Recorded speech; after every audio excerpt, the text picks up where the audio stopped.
সরকারকে বেকায়দায় ফেলতে চায় চাপে থাকা ব্যবসায়ী গোষ্ঠী, এমনটি মনে করছেন বিশ্লেষকরা। বলছেন সাম্প্রতিক সময়ে বিভিন্ন কারখানা বন্ধ তারই নজির। বড় ব্যবসায়ী গোষ্ঠীগুলো ষড়যন্ত্র করবেন এমনটা স্বাভাবিক বলে মত অর্থনীতিবিদদের। তাই পরামর্শ সতর্কতার সঙ্গে হাঁটার। সাইদ আরমানের রিপোর্ট। অন্তর্বর্তী সরকার দায়িত্ব নেওয়ার পর থেকেই শিল্পাঞ্চলে চলছে অস্থিরতা। নানা দাবিতে কারখানাগুলোতে চলে আন্দোলন। আজ এক কারখানার শ্রমিক রাস্তায় নামছে তো কাল আরেক কারখানার শ্রমিক। অবশ্য আন্দোলনের পেছনে ষড়যন্ত্রের কথা বলে আসছেন উদ্যোক্তারা।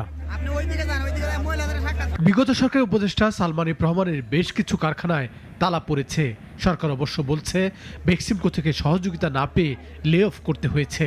এতে বিপাকে পড়েছে ৩০,০০০-এর বেশি শ্রমিক। বিশ্লেষকরা বলছেন ব্যবসায়ীদের একটি গোষ্ঠী বেকায়দায় ফেলতে চায় সরকারকে। তারা তাদের নিজস্ব স্বার্থ রক্ষার জন্য বিভিন্নভাবে সরকারকে বেকায়দায় ফেলতে পারে। আমরা তো অলরেডি কিন্তু দেখছি যে অনেক কলকারখানা বন্ধ হয়ে যাচ্ছে, শ্রমিকরা কাজে থেকে তাদেরকে বহিষ্কার করা হচ্ছে, তাদের মধ্যে একটা অসন্তোষ ইত্যাদি আছে। সরকার 10টি বড় শিল্প গোষ্ঠীর অনিয়ম খতিয়ে দেখতে শুরু করেছে। তালিকায় এসালম, বেক্সিমকো, নাসা গ্রুপের মতো প্রতিষ্ঠান রয়েছে, যার মালিকরা ছিলেন আওয়ামী লীগ সরকারের ঘনিষ্ঠ। এমন উদ্যোগের পর এবার এসালমের বেশ কিছু কারখানা আর না চালানোর ঘোষণা দেয় প্রতিষ্ঠানটি। বিকল্প কর্মসংস্থান, নতুন উদ্যোক্তা সৃষ্টি, এগুলো একই সাথে আমাদেরকে করতে হবে।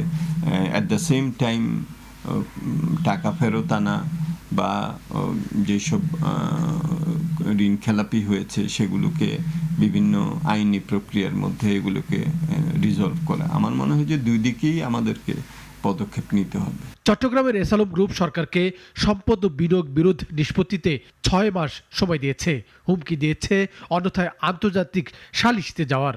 সরকার তার সম্পদ ও বিনিয়োগ জব্দ করছে বলে তার নালিশ। সাইদ আরমান, নাগরিক, ঢাকা।